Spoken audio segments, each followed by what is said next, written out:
आगामी लोकसभा निवडणुकांची आदर्श आचारसंहिता लागू झाल्यानंतर त्या काळात कोणत्याही धर्माच्या मुद्द्यावर प्रचार करून मतदारांना आकृष्ट करता येणार नाही। तसा प्रयत्न झाल्यास निवडणूक आयोगाकडून कारवाई केली जाईल। तसेच निवडणूक आचारसंहिता काळात पेड न्यूजचे प्रकार थांबवण्यासाठी आधुनिक तंत्रज्ञानाचा वापर केला जाणार असून या संदर्भात नागरिकांकडून तक्रारी प्राप्त झाल्यास अवश्य कारवाई केली जाईल, अशी ग्वाही राज्याचे मुख्य निवडणूक अधिकारी श्रीकांत देशपांडे यांनी दिली आहे। आगामी सोलापूर व माढा लोकसभा निवडणुकांच्या पूर्व तयारीचा आढावा घेण्यासाठी देशपांडे सोलापुरात आले होते।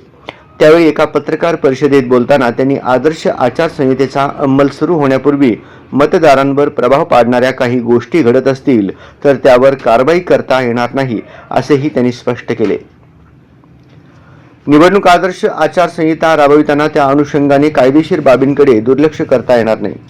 मतदारांवर आर्थिक आमिष दाखवून किंवा अन्य कोणत्याही मार्गाने प्रभावित करता येणार नाही किंवा दबाव आणता येणार नाही। त्या दृष्टीने निवडणूक यंत्रणा गांभीर्याने लक्ष ठेवून राहणार आहे। विशेषतः कोणत्याही धार्मिक मुद्द्यावर प्रचार किंवा टीका टिप्पणी करता येणार नाही। जर कुठे तसा प्रकार आढळून आला किंवा तशा तक्रारी प्राप्त झाल्यास त्याची चौकशी करून पुढील कारवाई केली जाईल, असे विचारलेल्या प्रश्नावर उत्तर देताना देशपांडे यांनी स्पष्ट केले। निवडणूक आचारसंहिता काळात पेड न्यूजचे प्रकार घडतात, त्यावर प्रभावीपणे आळा घालताना आधुनिक तंत्रज्ञान, पोलिसांची सायबर शाखा आदी यंत्रणांची मदत घेतली जाते। मात्र आतापर्यंत पेड न्यूज प्रकारांना प्रभावीपणे आळा बसला नाही, अशी कबुलीही देशपांडे यांनी दिली। लोकांना मतदान करण्यासाठी प्रवृत्त करण्याचे एक मोठं अभियान संपूर्ण महाराष्ट्रभर आपण विद्यार्थ्यांच्या माध्यमातून करत आहोत। मला आशा आहे की बहुसंख्य लोक जो आपला मताचा अधिकार आहे ते निश्चितपणे या निवडणुकीत बजावतील आणि पूर्वीपेक्षाही जास्त मतदान यावेळी होईल, अशा प्रकारची आशा आहे।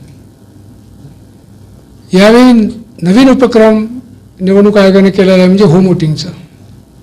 जे 80 वर्षाच्या पेक्षा जास्त ज्यांचं वय आहे आणि जे 40% ज्यांचं अपंगत्व आहे, असे सगळे दिव्यांगांना घरून मतदान करण्याची सुविधा निवडणूक आयोगाने यावेळेला दिलेली आहे। आमचा असा प्रयत्न आहे की हा लोकशाहीचा मोठा उत्सव आहे आणि त्याच्यामध्ये सगळ्यांनी सहभागी व्हावं, म्हणून 80+ किंवा दिव्यांग ज्यांना शक्य आहे पोलिंग स्टेशन्समध्ये मतदान करावं, तर मला वाटतं त्या उत्सवात ते निश्चितपणे सहभागी होतील।